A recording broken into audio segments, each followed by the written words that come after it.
موضوع الدرس في اسلام الجن سورة الجن تفسیر ابن کثیر. الحمد للہ رب العالمین والصلاة والسلام على اشرف الانبیاء وسید المرسلین سیدنا محمد وعلى آلہ واصحابہ اجمعین. اللهم صل على سيدنا محمد وعلى آل سيدنا محمد كما صليت على إبراهيم وعلى آل إبراهيم في العالمين إنك حميد مجيد. أعوذ بالله من الشيطان الرجيم. بسم الله الرحمن الرحيم.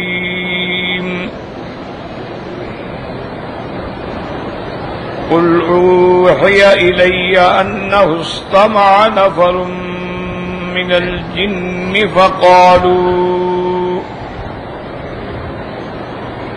فقالوا إنا سمعنا قرآنا عجبا يهدي إلى الرشد فآمنا به ولن نشرك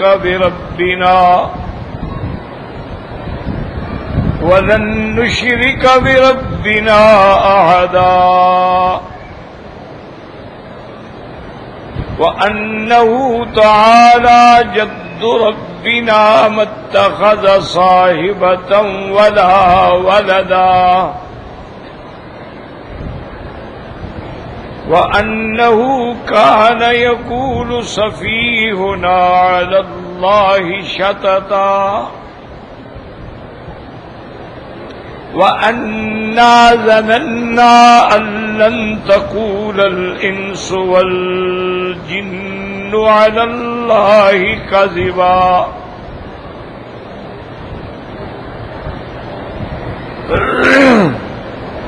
وأنه كان رجال من الإنس يؤوذون برجال من الجن فزادوهم رهقا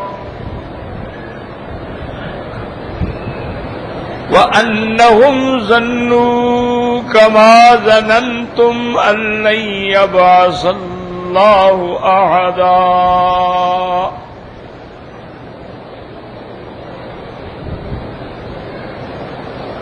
الحمدللہ کہ ہم نے سورۃ نوح علیہ الصلاۃ والسلام کی تلاوت کی. اب اس کے بعد سورۃ الجن ہے. اس سورت کا نام سورۃ الجن بھی ہے اور سورۃ قل اوحی الی بھی ہے. اور یہ سورت جو ہے یہ سورت بھی مکیہ ہے، یعنی ہجرت سے قبل حضور صلی اللہ علیہ وسلم پہ نازل ہوئی.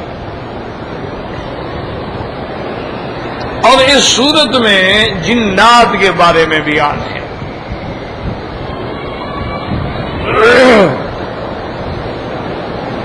پہلی بات تو یہ سمجھیں کہ بعض فلاسفہ جو ہیں وہ تو جنات کے وجود کے ہی منکر ہیں کہ کوئی جن نہیں. وہ کہتے ہیں کہ یہ صور خیالیہ ہوائیہ ہوتی ہیں، لوگ ان کو جن کہہ دیتے ہیں لیکن جن شن کوئی نہیں. لیکن جمہور سلف اور خلف اور اہل سنت والجماعت اور ائمہ مجتہدین اور نصوص قرآنیہ اور فرامین نبویہ سے یہ بات ثابت ہے کہ جیسے انسانوں کا ایک وجود ہے، جن بھی ایک مخلوق ہے.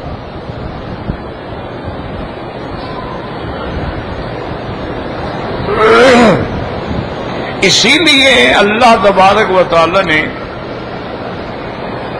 سورۃ الرحمن میں باقاعدہ خطاب موجود ہے کہ یا معشر الجن والانس.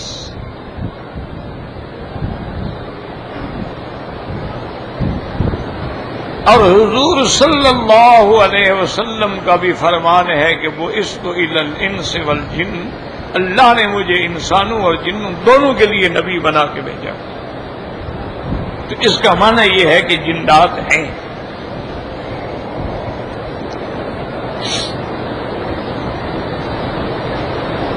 اب اس میں البتہ دو قول ہیں کہ جنات جو ہیں یہ ابلیس کی اولاد ہیں. تو علماء فرماتے ہیں کہ جیسے آدم علیہ السلام ابو البشر ہے، اسی طرح ابلیس جو ہے وہ ابو الجان ہے، وہ جنوں کا باپ ہے.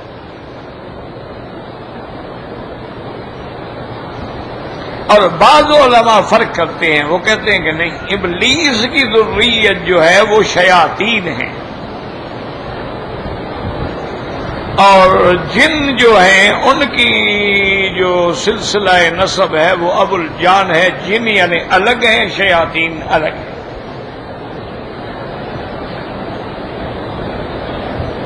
لیکن صحیح قول یہ ہے، یاد رکھو کہ جن جو ہیں انہی میں بعض جو متمرد ہیں وہ شیاطین ہیں. دیکھو نا، انسانوں میں بھی کتنے لوگ ہیں جو شریف ہوتے ہیں، کتنے ہیں جو غلط ہوتے ہیں. تو جنات میں بھی یہی تقسیم ہے کہ جو جن اچھے ہیں، جو خبیث ہیں، شیطان ہیں، متمرد ہیں، وہ شیاطین. کیوں؟ شیاطین الجن والانس سے پناہ مانگی گئی کہ انسانوں میں جیسے شیاطین ہوتے ہیں، جنوں میں بھی شیاطین.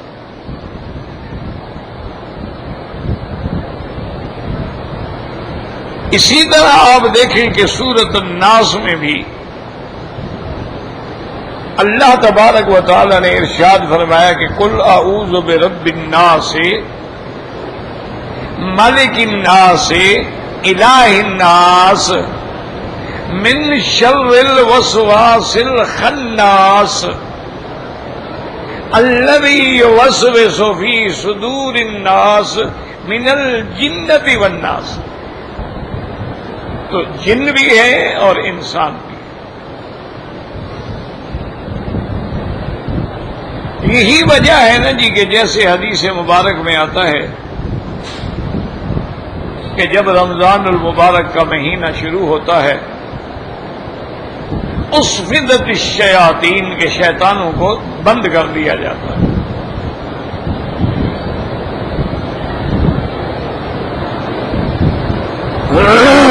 اسی طرح جہنم کے دروازے بند کر دیے جاتے ہیں.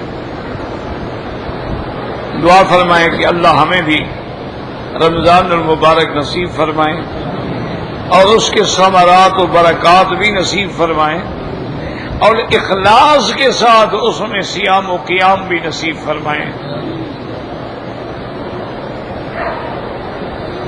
تو اس لیے اشکال پیدا ہوتا ہے کہ جی جب اگر رمضان المبارک میں شیاطین بند ہو گئے تو پھر لوگ گناہ کیوں کرتے ہیں؟ لوگ تو رمضان میں بھی تو باز نہیں آتے نا. شرابی شراب پی رہا ہے، زانی زنا کر رہا ہے، گانے والے گانے گا رہے ہیں، فلم والے فلمیں دیکھ رہے ہیں، تو وہ تو کام اسی طرح ہو رہا ہے. تو شیطان بند ہونے کا کیا مطلب ہے؟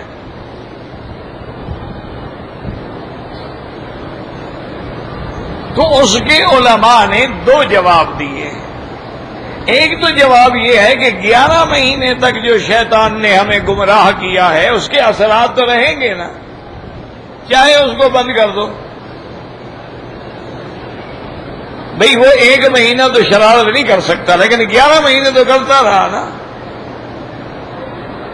جہاں آگ جلائی جائے تو وہاں داغ تو رہ جاتا ہے نا. تو اس کے 11 مہینے کا جو فتنہ ہے اس کے اثرات باقی ہوتے ہیں. اس لیے رمضان المبارک میں بھی بدقسمت لوگ جو ہیں وہ گناہوں سے باز نہیں آتے.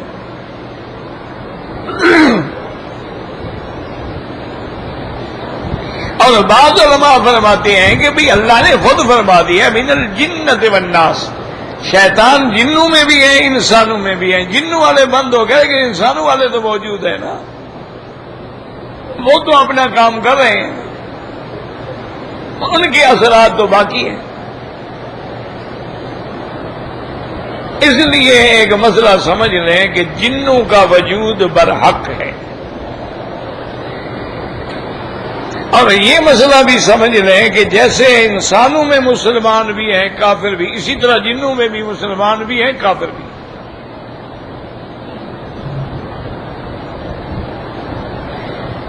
جیسے جن انسانوں میں علماء ہیں، محدثین ہیں، فقہاء ہیں، اسی طرح جنات میں بھی ہیں۔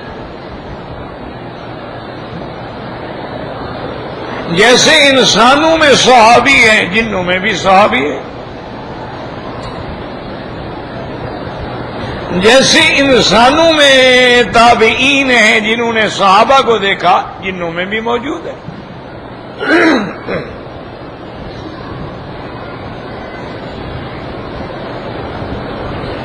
ایک مسئلہ تو یہ سچ یعنی متفق علیہ ہو گیا کہ جن ہیں، اور دوسرا مسئلہ یہ ہے کہ جنوں میں توالد و تناسل بھی ہے، یعنی جیسے انسانوں کی اولاد ہوتی ہے اسی طرح جنوں کی بھی اولاد ہے۔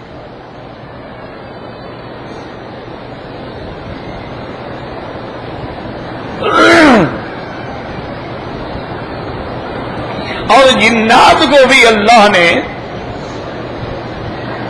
قوت استدراجیہ بھی عطا فرمائی ہیں، وہ جو چاہیں شکل بنا لیتے ہیں، کبھی انسان بن جائیں گے، کبھی بکری بن گیا، کبھی شیر بن گیا، کبھی سانپ بن گیا، کبھی بچھو بن گیا، وہ شکل بدل لیتے ہیں۔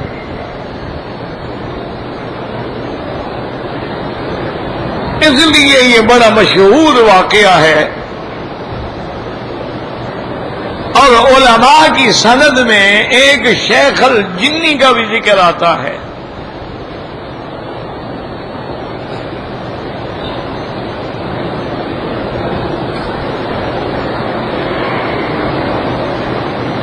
اس کے بارے میں علماء نے یہ لکھا ہے کہ ایک عالم تھے، وہ رات کو بیٹھے ہوئے، اس زمانے میں تو دیے جلتے تھے، تیل ڈال دیا اور دیا جلا لیا، یہ روشنیاں تو نہیں تھیں نا۔ وہ بیٹھے ہوئے حدیث مبارک کا مطالعہ کر رہے تھے، ایسے نظر اٹھا دے گا سانپ، تو ان کے ساتھ کوئی لکڑی یا کوئی چیز رکھی ہوئی تھی، انہوں نے مارا، وہ سانپ مر گیا۔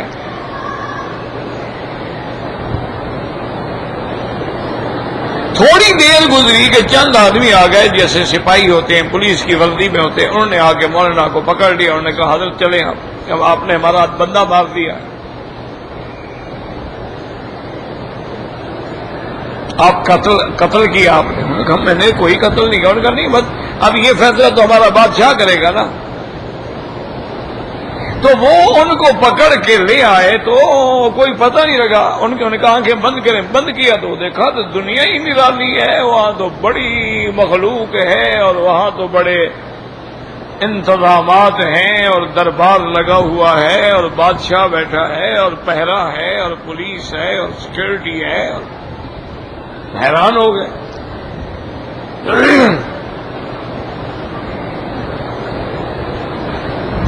تو وہ جب بادشاہ کی دربار میں پیش ہوئے اور مقدمہ شروع ہوا تو بادشاہ نے پوچھا، انہوں نے کہا کہ تم نے ہماری جماعت میں سے ایک آدمی کو قتل کیا۔ انہوں نے کہا حضرت میں نے کسی کو قتل نہیں کیا۔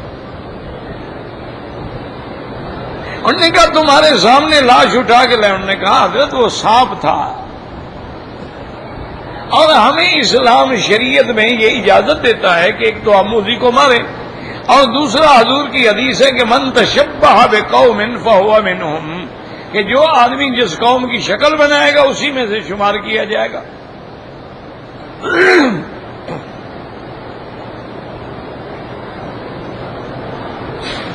تو اس نے اگر سانپ کی شکل بنا لی تو پھر میرا کیا قصور ہے؟ تو بادشاہ نے دائیں جانب ایک بزرگ بیٹھے ہوئے تھے، بہت بڑی داڑھی مبارک تھی اور بالکل بوڑھے تھے اور ایسے کر کے دیکھ رہے تھے۔ ان سے پوچھا کہ حضرت یہ جو حدیث پڑھ رہا ہے یہ واقعی حضور کی حدیث ہے؟ انہوں نے کہا سمیت رسول اللہ ہے صلی اللہ علیہ وسلم، میں نے خود سنا ہے یہ حدیث ہے اور صحیح حدیث۔ تو انہوں نے کہا پھر تو اس کا قصور نہیں ہے؟ انہوں نے کہا جی بالکل قصور نہیں ہے۔ اگر ہمارا آدمی انسان بن کے بیٹھتا، ان کی حدیث سنتا تو وہ کبھی نہ مارتے۔ جب وہ سانپ بن گیا تو وہ تو بالکل ٹھیک ہے، انہوں نے تو مارنا تھا۔ تو بادشاہ نے کہا جی ان کو باعزت بری کیا جائے اور جہاں سے لائے ہو وہیں باعزت طریقے سے پہنچایا جائے. انہوں نے کہا بادشاہ سلامت مہربانی کرے اجازت دے. وہ کہتے ہیں کہ میں اس بزرگ کے پاس گیا, میں نے کہا مہربانی کر کے مجھے ایک حدیث پڑھا دے, میرے استاد بن جائیں. تو انہوں نے ایک حدیث کا سبق پڑھایا. تو اب اس کا تو بالکل واسطہ ہی ختم ہو گیا نا, درمیان میں وہ جن, اس کے بعد حضور پاک.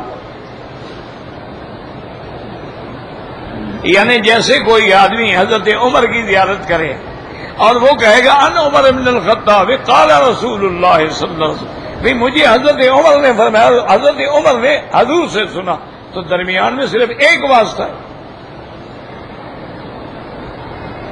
اور کبھی 2 واسطے ہوتے ہیں, کبھی 3 ہوتے ہیں, کبھی 4 ہوتے ہیں.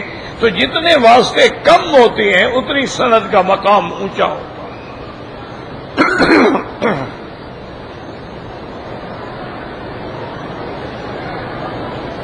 اور اسی طرح علماء نے باقاعدہ تحقیق کی ہے.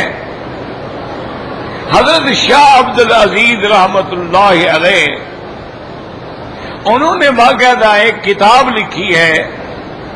اس کتاب کا نام ہے احکام المرجان فی احکام الجان. اس میں سارے بحث ہے جنوں کے بارے میں.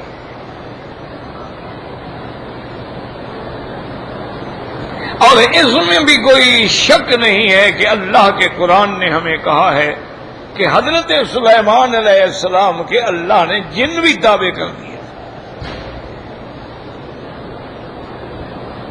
اور وہ جن جو تھے وہ حضرت سلیمان کے حکم پر ہر عمل کرتے تھے.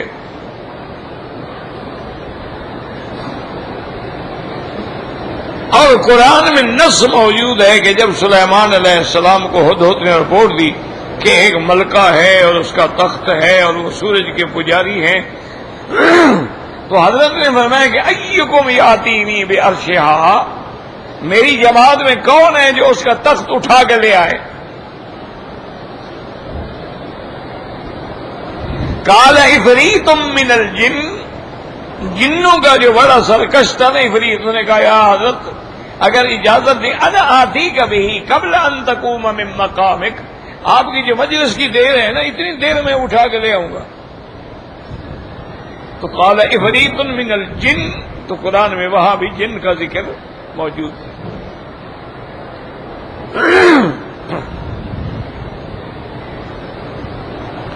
اسی طرح صحیح حدیث مبارک میں ہے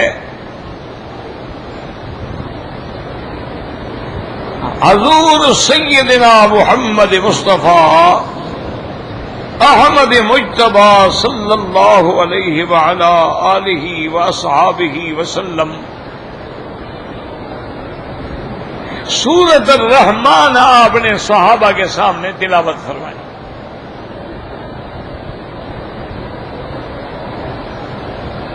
تو اب حضور پاک نے جب سورۃ الرحمن تلاوت کی, اور سورۃ الرحمن میں بار بار آتا ہے فَبِأَيِّ آلَاءِ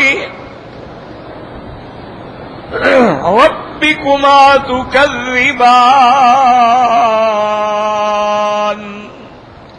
لَا نُكَذِّبُ بِنِعْمِ رَبِّنَا. اللہ فرماتے ہیں کہ جن و انس میری کس نعمت کو جھٹلاؤ گے. صحابہ خاموش بیٹھے ہیں.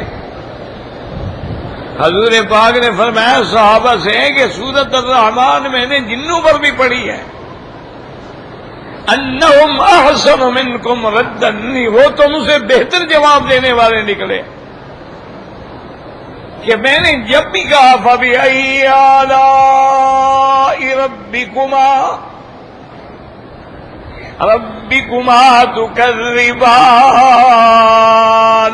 انہوں نے فوراً کہا لا نُكَذِّبُ بِنِعْمِ رَبِّنَا وَلَكَ الْحَمْدُ, اللہ ہم تیری کسی نعمت کی تکذیب نہیں کرتے.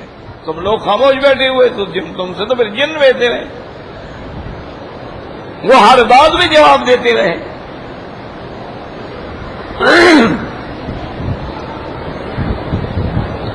تو اس سے بھی ثابت ہوا کہ جنات کا وجود ہے.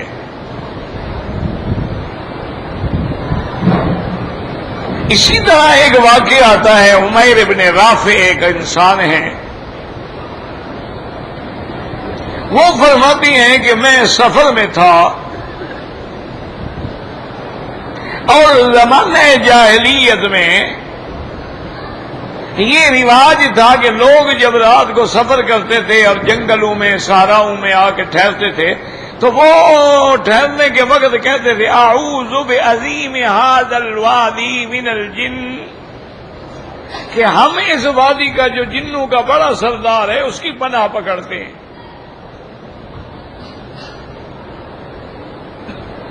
اور ان کا عقیدہ یہ تھا کہ جب ہم یہ کہہ دیتے ہیں تو ہم بالکل اطمینان سے رہتے ہیں اور کوئی ہمیں نقصان نہیں پہنچاتا، اور اگر ہم ایسا نہ کہیں تو ہمیں نقصان ہوتا ہے، جنات بھی پہنچاتے ہیں، انسان بھی پہنچاتے ہیں، تو ہم اس کی پناہ میں آ جاتے ہیں۔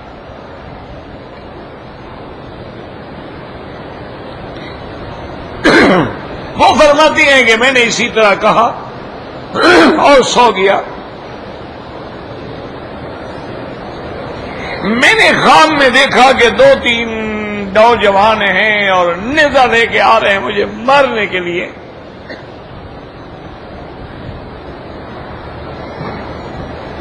اتنی دیر میں ایک بزرگ سامنے ہوئے،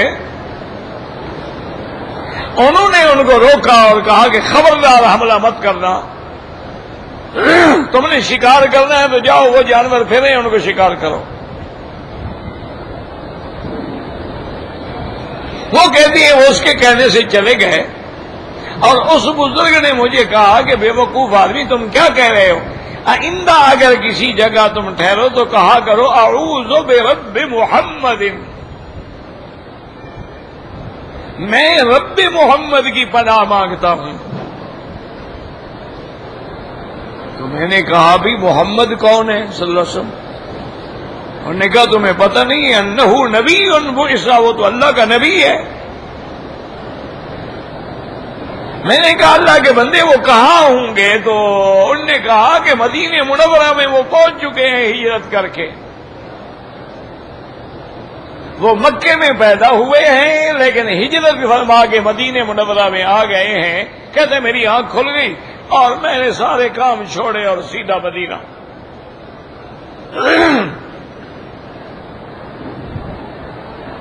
حضور کی خدمت میں حاضر ہوا، سلام کیا۔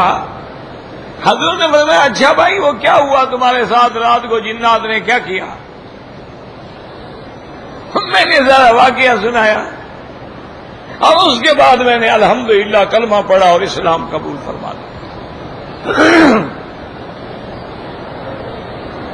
تو اس سے بھی یعنی جنات کا وجود جو ہے وہ ثابت۔ خود اسی مسجد الحرام میں جہاں آپ بیٹھے ہیں الحمدللہ، اللہ محروم نہ فرمائے، حضرت عمر بن الخطاب رضی اللہ تعالی عنہ فرماتے ہیں کہ میں اللہ کے حرم میں سویا ہوا تھا اور بھی قریش کے کچھ لوگ سوئے ہوئے تھے اور حرم کے اندر بت رکھے ہوئے تھے۔ ایک آدمی نے آگے ایک بت کے چرنوں کے اندر ذبیحہ ذبح کیا، نظر چڑھایا۔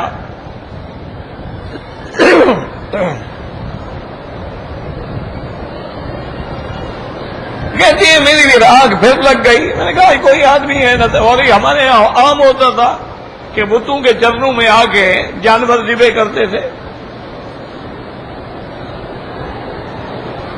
جیسے ہندو جو ہیں وہ آج بھی اپنے دیوتاؤں کے سامنے باقاعدہ چڑھاوے چڑھاتے ہیں اور بلیدان دیتے ہیں، اور بعض تو اتنے جاہل ہیں انسانوں کو ذبح کرتے ہیں۔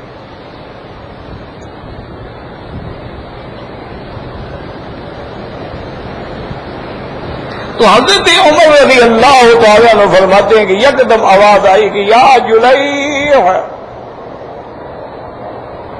یا بعد علماء نے اس کو پڑھا یا جلیح امر نجیح رجل فصیح یقول لا الہ الا اللہ۔ معلوم ایسے ہو جیسے بت کے اندر سے آواز آ رہی ہے۔ حضرت عمر فرماتے ہیں کہ جب وہ آواز آئی نا، جتنے بندے حرم میں بیٹھے تھے لیٹے ہوئے تھے، سب بھاگ گئے ڈر کے مارے۔ یہ کیا ہو گیا؟ کہاں سے آواز آ رہی ہے؟ حضرت عمر فرماتے میں بیٹھا رہا، میں نے کہا دیکھا جائے گا جو بھی ہوگا۔ پھر اسی طرح آواز آئے گی، یا جلیح امر نجیح رجل فصیح یقول لا الہ الا اللہ۔ تو حضرت عمر فرماتے ہیں اس وقت سے بھی اسلام میرے دل میں داخل ہو گیا تھا۔ اور یہ آوازیں جو آتی ہیں، یاد رکھو کہ مثلا دیوی دیوتا سے آواز آنے لگ گئی، یا ہمارے بعض لوگ جو مزاروں پہ جاتے ہیں، قبروں پہ جاتے ہیں، آواز آنے لگ جاتی، یہ بھی دراصل ان جنات کا دھوکہ ہوتا ہے۔ وہ جنات چھپ کے آوازیں دیتے ہیں کہ جاؤ ہم نے تمہاری مراد پوری کر دی، بس بندہ بھاگ پڑا۔ اچھا، سائیکولوجیکل طور پہ، نفسیاتی طور پہ کسی کو کہہ دو، ایسی طرح یقین دلا دو، اور جب یقین ہو جائے کام ہو جاتے ہیں۔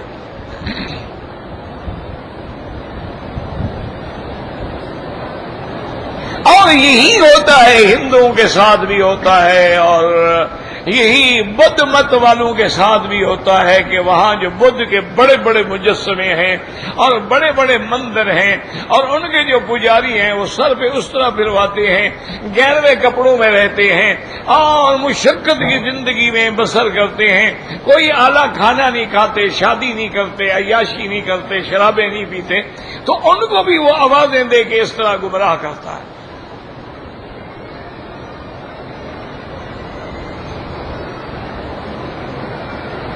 اور یہ ایک مسئلہ یہ بھی سمجھ لیں، یہ اللہ کے قرآن میں ثابت ہے کہ اِنَّهُ يَرَاكُمْ هُوَ وَقَبِيلُهُ مِنْ حَيْثُ لَا تَرَوْنَهُمْ، کہ جن جو ہیں وہ تو ہمیں دیکھ سکتے ہیں، ہم نہیں دیکھ سکتے۔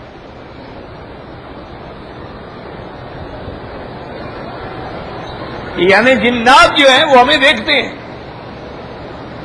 اسی لیے بعض لڑکیوں پر بھی جن آ جاتے ہیں، بعض لڑکوں پر بھی آ جاتے ہیں، لیکن ہم ان کو نہیں دیکھ سکتے۔ اور یہ صحیح واقعہ احادیث مبارک میں بھی موجود ہے اور قرآن پاک میں بھی موجود ہے کہ جب جنگ بدر ہونے والی تھی اور ابو جہل جو ہے 1000 کا لشکر لے کے جا رہا تھا، تو ایک شیطان ابلیس جو ہے وہ بھی ایک سردار کی شکل بنا کے ابو جہل کے ساتھ آ کے مل گیا، نہیں میں بھی تمہارے ساتھ ہوں، میرا قبیلہ بھی آ رہا ہے اور میرے جوان بھی آ رہے ہیں، بس ایک دفعہ فیصلہ کن جنگ کرو اور حضور پاک اور مسلمانوں کو ختم کر دو۔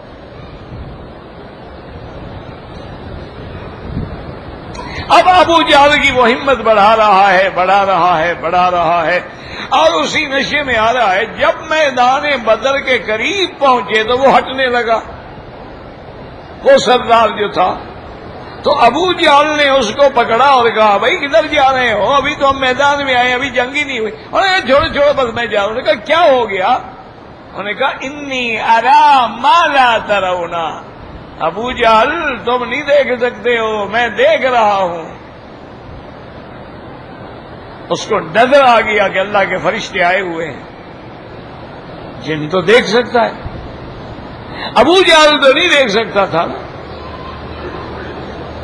انہوں نے کہا انی ارا ما لا ترون،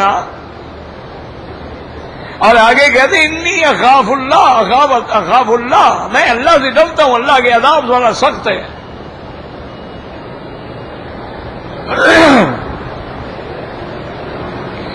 تو اس لیے علماء نے فرمایا ہے اچھی طرح سمجھنے کی کوشش کریں، دعا کریں کہ اللہ کی قرآن کی کوئی ایک آیت پاک ہمیں سمجھ بھی آ جائے۔ تو جو دشمن آدمی کو نظر نہ آئے وہ بڑا خطرناک ہوتا ہے۔ دیکھو نا، آپ بڑے جوان ہیں، بڑے بہادر ہیں، آپ گھر میں جا رہے ہیں، دروازے کے اندر ایک دشمن چھپا ہوا ہے، آپ جو اندر مارا تو آپ کیا کریں گے؟ آپ اس کا کچھ بھی نہیں کر سکتے۔ اچھا اس نے صرف ٹانگ ہی آپ کے سامنے کر دی، آپ نے تو منہ کے بل گر جانا، چونکہ آپ نے دشمن کو دیکھا نہیں ہے۔ جو دو دشمن نظر نہ آئے وہ بڑا خطرناک ہوتا ہے۔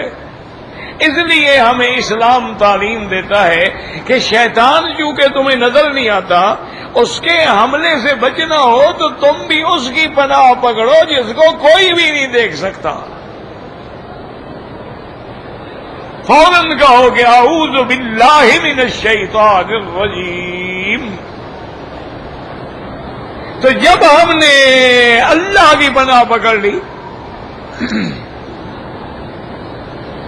تو اللہ کے حفاظت میں آ گئے اور شیطان کے حملے سے بچ گئے۔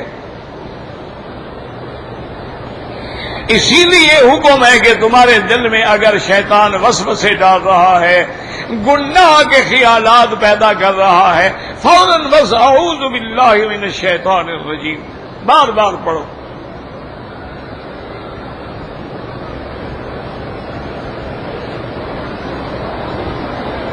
اور اسی طرح یہ بات بھی یاد رکھیں کہ جنات جو ہیں وہ انسانوں کو نقصان بھی پہنچا سکتے ہیں۔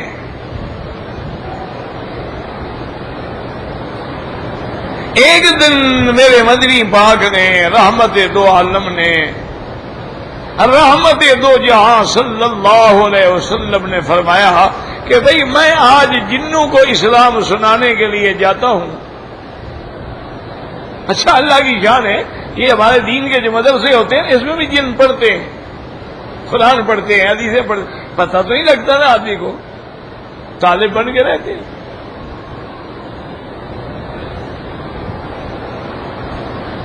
اور اساتذہ نے بھی ان کو پابند کیا ہوتا ہے کہ کبھی اپنی شکل یا حرکت نہ کرنا، ورنہ ہم پھر مدرسے میں نہیں رہنے دیں گے تمہیں۔ لیکن وہ کبھی کبھی کر بیٹھتے ہیں، اگر جن جو ہوئے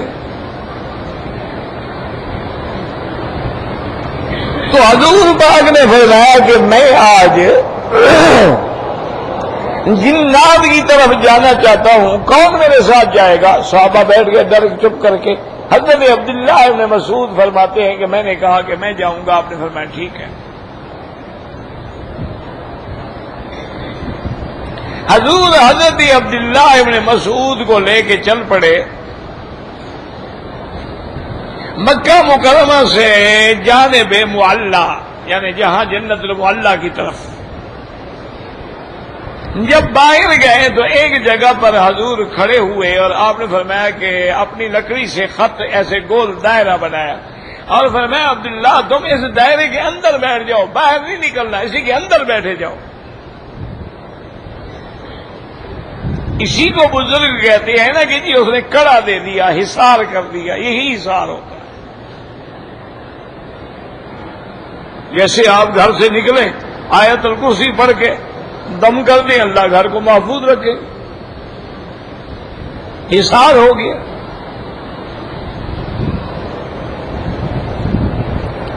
حضور صلی اللہ علیہ وسلم چلے گئے۔ حضرت عبداللہ ابن مسعود فرماتے ہیں میں نے دیکھا کہ بڑی روشنیاں ہیں اور بڑا شور ہے، اور میں ڈر گیا کہ کہیں دشمنوں نے تو حضور پہ حملہ نہیں کر دیا۔ میں نے ارادہ کیا نکلوں، پھر بات یاد آ گئی، حضور نے فرمایا کہ اس دائرے سے حصار سے باہر نہیں نکلنا، میں پھر بیٹھ جاؤں، پھر آواز آئے پھر کھڑا ہوں، پھر بیٹھ جاؤں۔ اسی پریشانی میں میری رات گزر گئی۔ صبح کی نماز سے پہلے روشنی ہے، صبح صادق حضور واپس آئے تو میں نے کہا یا رسول اللہ میری تو جان نکل گئی، ایسے شور تھا، روشنیاں تھیں۔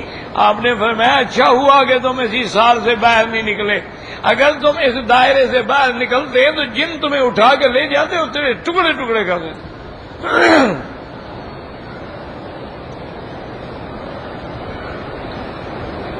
تو حضرت عبداللہ فرماتے ہیں میں نے پوچھا کہ یا رسول اللہ تو پھر یہ شور کیا تھا؟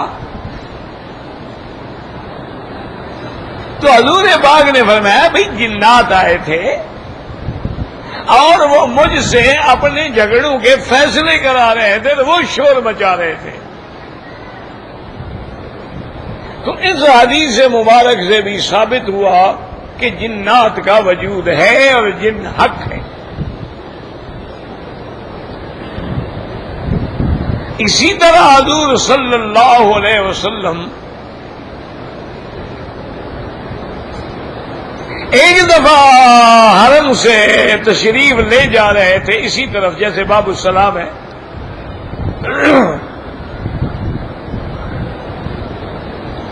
صحابہ بھی آپ کے ساتھ ہیں. آپ نے دور سے دیکھا کہ ایک آدمی آ رہا ہے.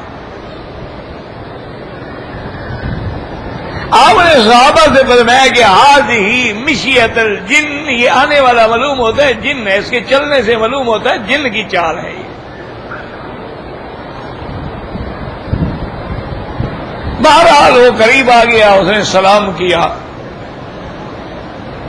حضور پاک نے فرمایا ہاں بھی کون ہو گا؟ یا رسول اللہ میں جن ہوں اور میں اسلام لانے کے لیے حاضر ہوا ہوں. مجھے اسلام بھی پڑھائیں اور مجھے قرآن بھی سنائیں.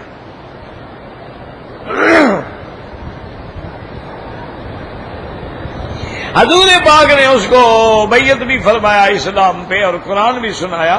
جب حضور نے قرآن سنایا تو نے کہا یا رسول اللہ صلی اللہ علیہ وسلم میں نے حضرت موسیٰ علیہ السلام سے خود تورات سنی ہے اور آج آپ سے قرآن سن رہا ہوں. تو جنوں کی عمریں جو ہیں بڑی طویل ہوتی ہیں، 2000 سال، 3000 سال، 4000 سال. تو اب اس نے تورات موسیٰ علیہ السلام سے سنی، ان کا بھی صحابی بن گیا. حضور پر ایمان لایا اور قرآن سنا، حضور کا بھی صحابی بن گیا. تو جنات جو ہیں یاد رکھو ایک مخلوق ہے، اور اللہ تبارک و تعالی نے جیسے انسان کو مٹی سے پیدا فرمایا ہے اسی طرح اللہ نے ملائکہ کو نور سے پیدا فرمایا ہے اور جنات کو اللہ نے آگ سے پیدا فرمایا. اور یہ بھی قرآن میں خلق الانسان من صلصال خلق الانسان من صلصال كالفخار وخلق الجان من مارج من نار. اللہ نے فرمایا کہ انسان کو ہم نے بجتی ہوئی مٹی سے پیدا کیا اور جن جو ہے ان کو ہم نے آگ سے پیدا کیا اور آگ کے بھی شعلے سے.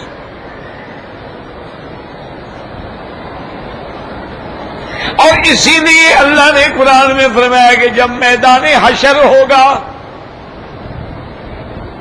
اللہ کے فرشتے صفیں بنا لیں گے،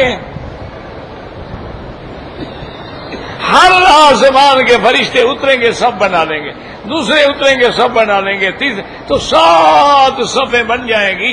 میدان حشر کے باہر ساری مخلوق میدان میں اور ملائکہ کی صفیں.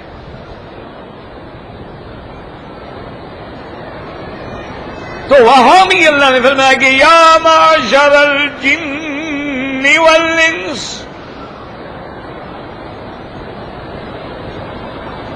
ان استطعتم ان تنفذوا من اقطار السماوات والارض فانفذوا لا تنفذون الا بسلطان.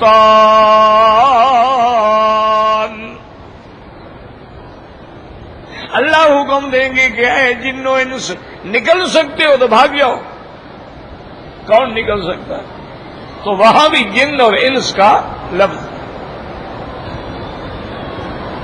اسی طرح اللہ نے فرمایا میرا مدنی اگر یہ قرآن کو نہیں مانتے آپ ان کو چیلنج کریں کہ بھئی اگر قرآن میں نے بنایا ہے تو تم بھی بنا کے لے آؤ. فاتوا بسورۃ من مثلہ وادعوا شہداءکم، جن کو چاہو ان کو بھی بلاؤ مدد کے لیے.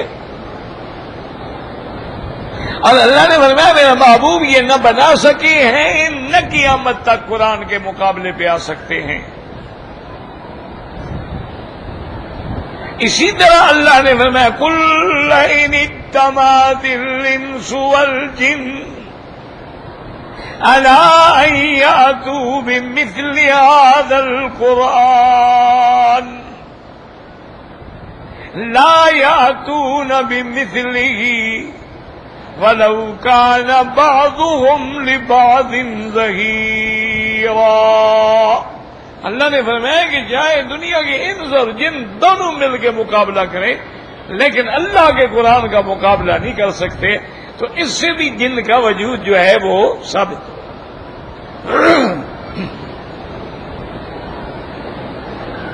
اور اسی لیے علماء نے لکھا ہے کہ جتنی فرقے آج انسانوں میں ہیں، جیسے اہل سنت ہیں، خوارج ہیں، معتزلہ ہیں، کرامیہ ہیں، قدریہ ہیں، جبریہ ہیں، قادیانی ہیں، مرزائی ہیں، منکرین حدیث ہیں، منکرین معجزات ہیں، منکرین قرآن ہیں، یہ سارے فرقے جو ہیں جنوں میں بھی موجود ہیں، ان کے اندر بھی اسی طرح جن فرقے موجود ہیں سارے کے سارے۔ اور اسی طرح یاد رکھیں کہ اس میں بھی علماء کا اختلاف ہے کہ کیا جنات جو ہیں وہ جنت میں جائیں گے؟ بعض علماء فرماتے ہیں کہ نہیں، جنت اللہ نے انسانوں کے لیے بنائی ہے، جنات جو ہیں وہ جنت میں داخل نہیں ہوں گے۔ لیکن صحیح قول یہ ہے کہ جیسے انسان مسلمان کلمے پڑھنے والا جنت میں جائے گا، جن بھی جائے گا۔ اللہ کی جنت چھوٹی ہے، کوئی جھگڑا ہو جائے گا ہمارا آپس میں؟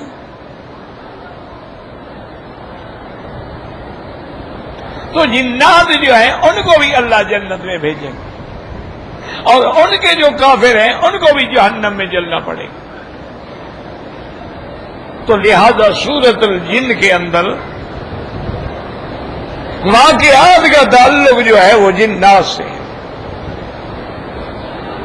اسی لیے سورت کا نام بھی سورۃ الجن ہے۔ زندگی باقی تو انشاءاللہ بات باقی۔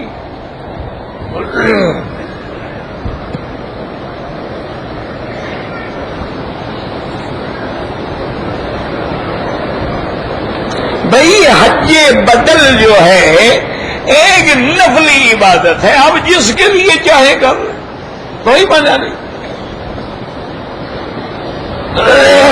جیسے حضور کے نام پہ حضرت علی قربانی بھی فرماتے تھے،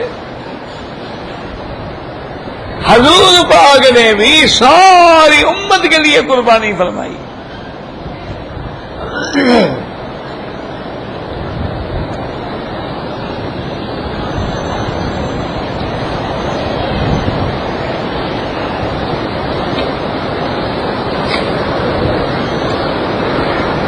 یہ ایک آدمی لکھنے والا ہے، اس کو اور کوئی کام نہیں میرے خیال میں، صرف سوال لکھتا رہتا ہے۔ اللہ ہدایت دے، اور کیا کریں بھائی۔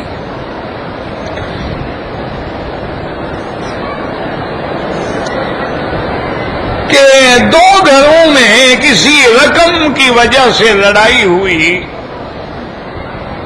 اور لڑکے نے لڑکی کو غصے میں کئی دفعہ طلاق دے دی ہے، میرا بھائی گزارش یہ ہے کہ مسئلہ سمجھو۔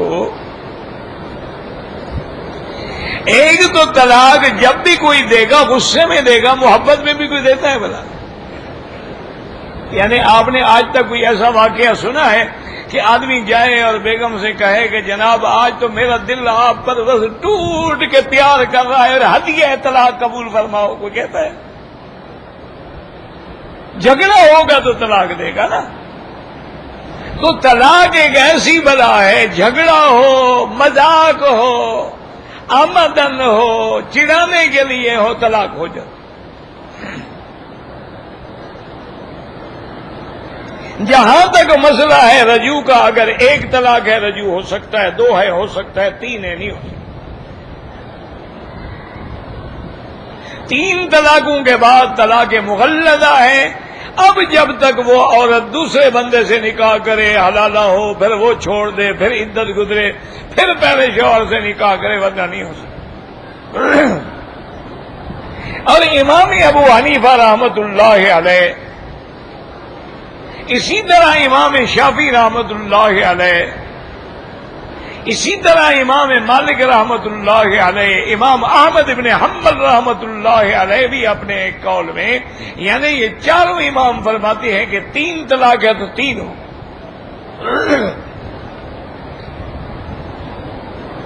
بعض علماء اسلام ایسے گزرے ہیں اور اب بھی علماء اہل حدیث میں سے کچھ علماء یہ فتویٰ دیتے ہیں کہ بھئی اگر اس نے 3 طلاقیں دیے وقفے سے، مثلا ایک آج دی، ایک کل دی، ایک پر، وہ پھر تو 3 ہو گئی۔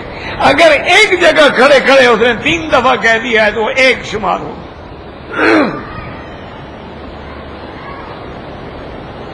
تو بہرحال یہ علماء اہل حدیث حضرات کا فتویٰ ہے، پھر ان کی ذمہ داری ہے، جو مفتی فتویٰ دے گا قیامت میں اس پر ذمہ داری ہے، ورنہ باقی ائمہ 3 کو 3 کہتے ہیں۔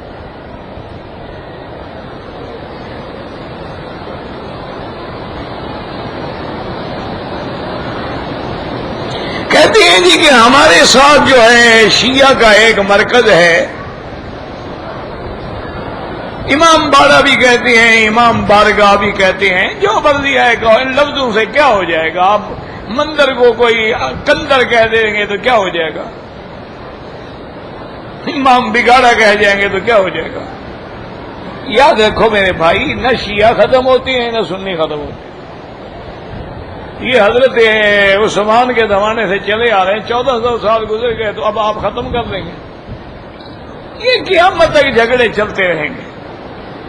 کوشش یہ کرو کہ اللہ ہمیں دین پہ رکھے، ورنہ دن بھی ہے، رات بھی ہے، اسلام بھی ہے، کفر بھی ہے، شرک بھی ہے، اہل سنت بھی ہیں، اہل بدعت بھی ہیں، روافض بھی ہیں، شیعہ بھی ہیں، خوارج بھی ہیں، ہر بلا ہے۔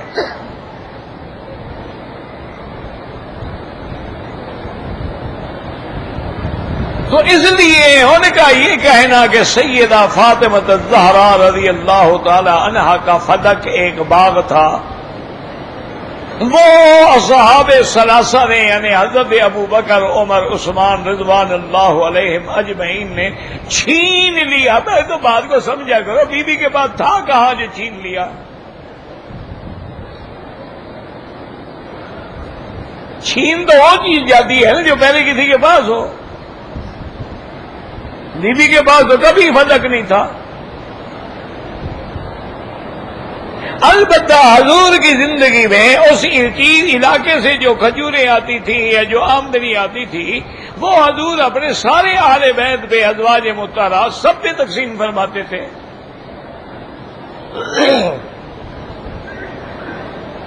تو سیدہ فاطمہ الزہرا رضی اللہ تعالی عنہا زوجہ علی المرتضی ام الحسن والحسین و ام کلثوم،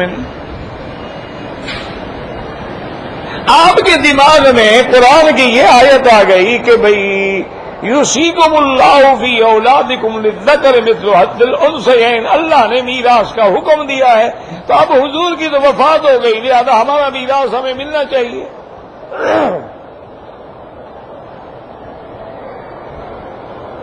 تو انہوں نے سیدنا ابی بکر رضی اللہ تعالی عنہ سے بات کی، انہوں نے کہا کہ آپ حضور کی وفات ہو گئی ہے اور حضور کا میراث ہے، اور حضور کی بیٹیوں میں سے تو میں صرف ایک ہی بیٹی ہوں نا، باقی اولاد تو ہے نہیں، لڑکیاں بھی فوت ہو گئی، لڑکے بھی فوت ہو گئے، تو آپ مہربانی کر کے وہ فدق والا جو علاقہ ہے وہ بطور میراث مجھے دے دیں۔ تو حضرت ابی بکر رضی اللہ تعالی عنہ نے عرض کیا، آپ نے فرمایا کہ میری بیٹی، تیرے ابی کی حدیث ہے کہ نحن معاشر الانبیاء لا نورث ولا نورث ما ترکناہ فہو صدقۃ او کما قال النبی صلی اللہ علیہ وسلم، تیرے ابے نے فرمایا ہے کہ جتنے اللہ کے نبی ہیں ان کا میراث نہیں ہوتا، اگر ہمارا کوئی مال بچ بھی جائے تو اللہ کے راستے میں خیرات ہوگا۔ تو جب حضور پاک کا میراث ہے نہیں تو میں میراث کیسے دے دوں؟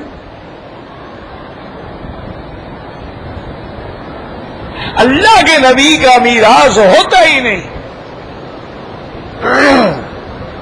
اللہ کے انبیاء کا میراث جو ہے وہ علم ہوتا ہے. اور دوسری بات یہ یاد رکھیں کہ بھی چلو حضرت ابو بکر، حضرت عمر، حضرت عثمان نے تو نہ دیا، حضرت علی بھی تو خلیفہ بنے ہیں، انہوں نے دے دیا. انہوں نے بھی تو وہی حکم جاری کیا جو اصحاب ثلاثہ نے جاری کیا ہے. تو معلوم یہ ہوا کہ شریعت کا حکم وہی تھا. اچھا، بعض شیعہ حضرات کہہ دیتے ہیں کہ جی حضرت علی کس کو دیتے، بی بی فاطمہ تو فوت ہو گئی، بھی حسن حسین تو موجود ہے نا. اور پھر اگر میراث تقسیم ہوگی تو حضور کی بیویوں کا حصہ، اہل بیت ازواج مطہرات کا حصہ، حضرت فضل کا حصہ، حضرت عباس کا حصہ، وہ کہاں گیا؟ اس لیے ہمیشہ یاد رکھیں یہ محض تان ہیں اور محض لوگوں کے دماغوں میں ایک وساوت ڈالتے ہیں. وہ جی بی بی فاطمہ کا باغ کھا گئے. اور نعوذ باللہ اتنا بھی کہہ دیتے ہیں حضرت عمر نے دروازے پر جو لات ماری اور دروازہ گرا، بی بی فاطمہ کا حمل گر گیا. انا للہ. اب لوگ جوش میں نہ آئیں، شیعہ گالیاں نہ دیں، کیا کریں؟ ان کو جو ذاکر اور یہ باتیں سنا رہے ہیں. لیکن یاد رکھو کہ حضرت علی، مولا علی، مشکل کشا علی کہاں تھے کہ ان کی بیوی کو لاتے مار رہی ہیں اور حضرت علی گھر بیٹھے ہوئے تھے.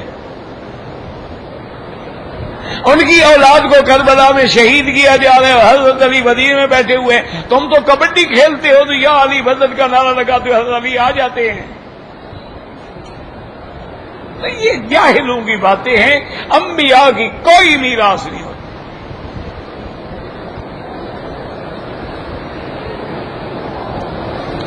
جو شیعہ منکر قرآن ہے اس کا ذبیحہ بھی حرام ہے، کافر ہے.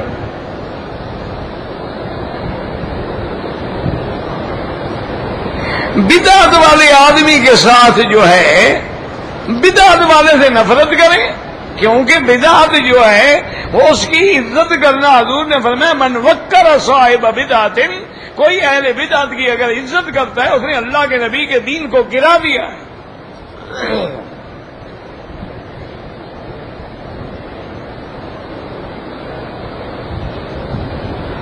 میرا بیٹا ہے، چھوٹا ہے، 33 دن کا ہے، رات کو سوتا نہیں، دوائیں بھی دی ہیں. اس کے لیے یہ ہے کہ سورۃ فاتحہ 7 دفعہ پڑھ کے پانی پہ بھی دم کرو، دودھ پہ بھی دم کرو، ہر چیز پہ دم کرو، اور اس پر آیت الکرسی ہے، آخری صورتیں ہیں، پڑھ کے ہاتھوں پہ دم کر کے بدن پہ پھیرو، اللہ رحمت کریں گے. یہ ایک ہی آدمی ہے، اس کا کام ہے سوال لکھتا رہتا ہے. اگر مدینے سے آتے ہوئے میقات سے گزر گئے، پھر ہم واپس جا کے میقات سے احرام باندھ کے آئے، کوئی دم نہیں. مسلمانوں کو تعویذ نہیں پہننے چاہیے.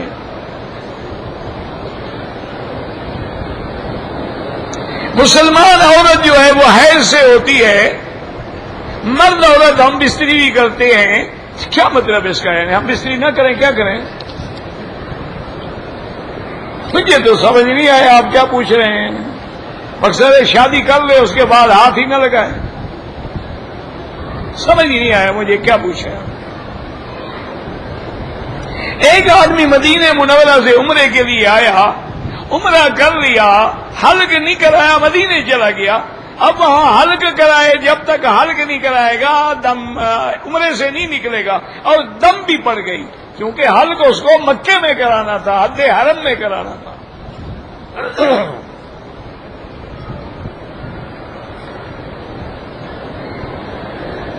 عورت نے عمرہ کیا، بعد میں پتہ چلا کہ اس کو حیض آ گیا تھا. اگر طواف میں حیض آیا ہے دم ادا کر دے، اگر طواف کے بعد آیا ہے کوئی دم نہیں.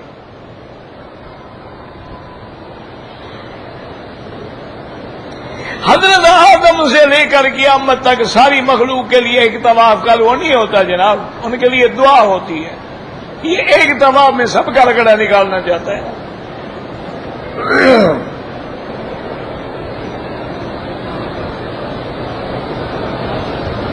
4 رکعت فرض نماز میں ہیں، چوتھی رکعت میں بھول کے سورت پڑھ لی جائے، بھول کے کیا مان، اچھا سورت ملا دی، سجدہ صاف کرے،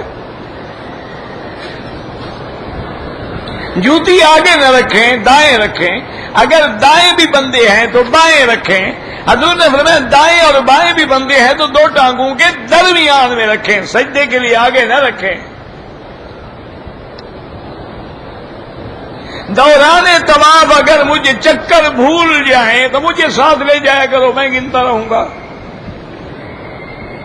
میرا طواف بھی ہو جائے گا، تمہارے چکر بھی پورے ہو جائیں گے۔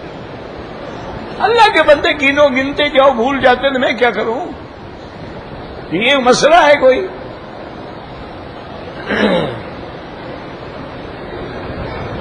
شکار کیا ہوا پرندہ، حلال جانور، شکار کس چیز سے کیا؟ بندوق سے کیا، مر گیا تو حرام ہے، اگر تیر سے کیا اور بسم اللہ اللہ اکبر پڑھ کے مارا ہے تو پھر حلال ہے۔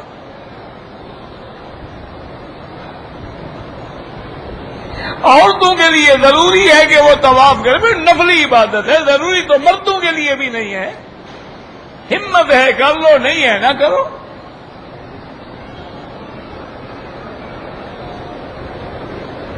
میں نے طواف کے بعد جب بھی 2 رکعت پڑھی ہیں نفل کی نیت کرتا رہا، واجب کی نیت نہیں کی، بہرحال ادا تو ہو گئے، لیکن آئندہ خیال رکھا کرو وہ 2 رکعت واجب ہیں۔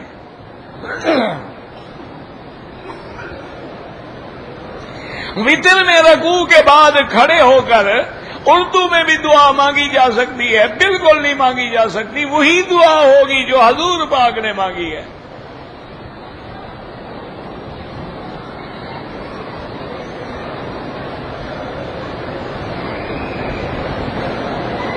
میں نے بیوی کا پستان چوسا، دودھ تو نہیں تھا، تو کوئی بات نہیں، چوسا کرو، اس میں کیا ہے، جو مرضی ہے چوسو، تمہاری بیوی ہے، اس کا پورا بدن تمہارے لیے ہے، کوئی منع نہیں جناب، مزے کرو بالکل۔ اس کے پاؤں چوسا کرو، پاؤں کی انگوٹھے انگلیاں چوسا کرو، اسی طرح اور اوپر بڑھتے ہو، ہر چیز چوسا کرو، کوئی منع نہیں، بالکل مزے کرو۔ دودھ بھی آ جائے تو ماں نہیں بنتی، دودھ پی بھی جاؤ تو بیوی رہے گی، وہ تو بچپن میں دودھ پیا جائے تو ماں بنتی ہے، بڑے ہو کے تو روز پیئے، مزے کرے، بیوی کی بیوی، بھینس کی بھینس گھر میں ہو گئی۔ انا للہ و انا الیہ راجعون، اور کیا کہہ سکتے؟ پھر کہتے ہیں مکی صاحب چڑھ جاتے ہیں، غصہ ہوتا ہے، کیا کروں مجھے بتاؤ ایمان سے۔ یہ اثرات ہیں ان شیطانی فلموں کے جو تم دیکھ رہے ہو، ورنہ ایمان سے کہو آج سے 30 سال پہلے بھی کبھی یہ مسئلے پیدا ہوئے؟ اچھا چلو تم اپنے باپ سے پوچھ لینا کہ ابا جان تم نے بھی کبھی پستان چوسا تھا؟ تو ان کی زندگی نہیں گزر گئی، تمہاری نہیں گزرے گی، اپنے ابا سے پوچھ لو، انہوں نے فلمیں نہیں دیکھی تھی تو یہ باتیں بھی نہیں کی۔ اب آپ نے فلمیں دیکھی ہوئی ہیں، آپ بھی وہی حرکتیں کرتے ہیں جو انگریز کرتے ہیں، فری سیکس ہے۔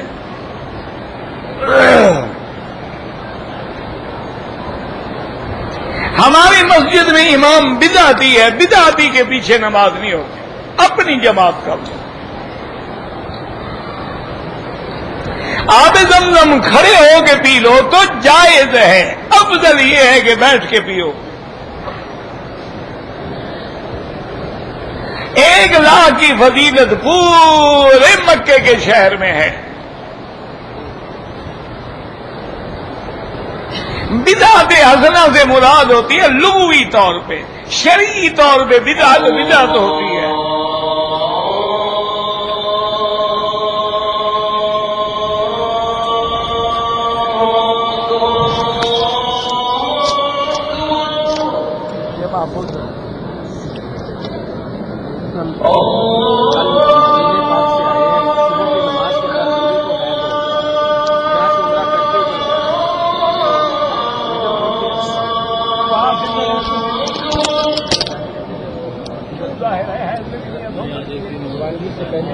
أشهد أن